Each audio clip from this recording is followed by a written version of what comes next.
Apple konferencia, na ktorej budú predstavené nové systémy a funkcie, sa nezadržateľne blíži, už 9. júna. Prvé informácie naznačujú, že pôjde o zaujímavé novinky, ktoré potešia aj ľudí so zdravotným znevýhodnením. Dve zaujímavé funkcie, ktoré už boli odhalené v článku Apple. Štítky prístupnosti. V App Store pribudne nová sekcia, ktorá zvýrazní funkcie prístupnosti v aplikáciách.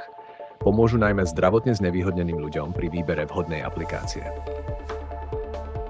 Ovládanie pohybom hlavy. Táto funkcia umožní používateľom jednoduchšie ovládať iPhone, iPad pomocou pohybov hlavy. Je podobná funkcii ovládania pomocou očí. Hovorí sa aj o novom dizajne systémov, ktorý by mal byť inšpirovaný novým systémom pre okuliare.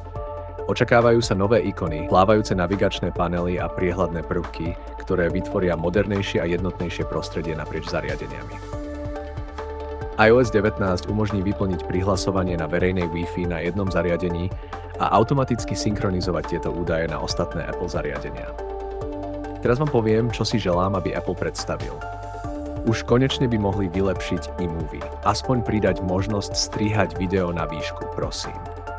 Chcel by som nový plán iCloudu s 500 GB za 5 eur. Kľudne môžete znížiť plán s 200 GB na 100 GB za 3 eurá. A konečne predstavte vylepšenú Siri, ktorá bude vedieť rozprávať so všetkými jazykmi. Posledná požiadavka je asi len zbožné prianie, ale tie dve predchádzajúce by Apple naozaj mohol splniť. Čo si o tom myslíte vy?